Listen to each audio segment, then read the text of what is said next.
All right, all right, all right. The end of the day. So, hey, do me a favor, subscribe, hit the bell, hit the like, and yeah, that's about it. Just hit those things, would you? And you could hit me up tomorrow um, on Twitter at trading_off, and you could check out some trades. And I took a couple of trades today. I think I got. I think there was a 200 and a 500. And then per contract. So my first off was 200, and the second off was 500. And then early in the morning, I think I got a buck and a quarter or a buck and a half, 150, 125 per contract, just on 1/3 the position, and then got whacked out, stopped out at a break even on the other 2/3. So that's it. So if you just did 3 contracts, it would be a 5, 7, 8, 8.25 day.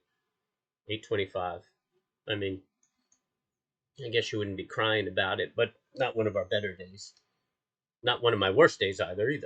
Okay, very simply, man.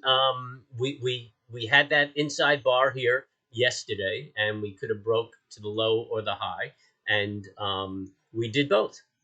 So just goes to show you the volatility in the market.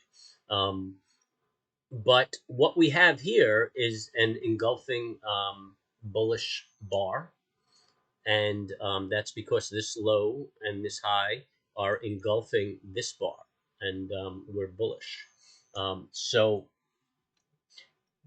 I would suspect a move up tomorrow. I don't really.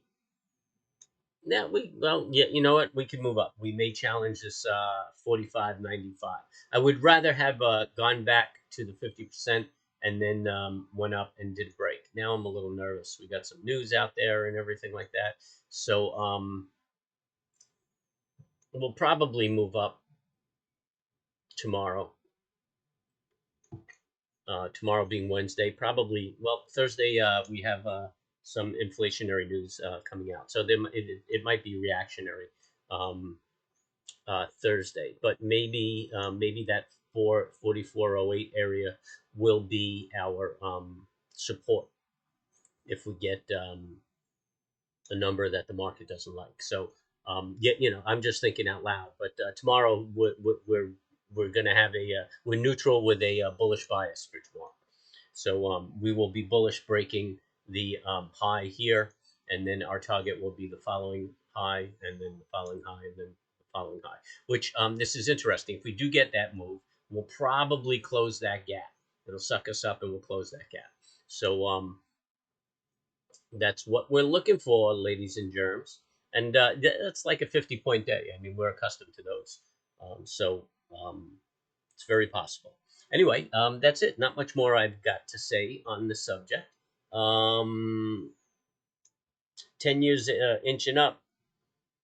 VIX is inching down until the market tanks, and then the VIX will be inching up. So a lot of people ask me about the VIX, or if I keep my eye on the VIX. I think the VIX is lagging. It's not, it's not a leading indicator. So it's telling you there's volatility. I know there's volatility. My trades work out real fast. There's volatility. When the VIX is low, there's no volatility. I got to wait for a trade to move, or they don't move. I mean, lately, my first off is usually $300 a contract. During the summer, my first off is like a buck and a quarter, $1.50 a contract. Unless we're in front of news and we get these choppy days. But that's my volatility indicator. So anyway, do me a favor, make sure you subscribe, hit the bell, hit the like. Everybody, be cool, get your meditation in, be at peace when you trade, and good luck trading.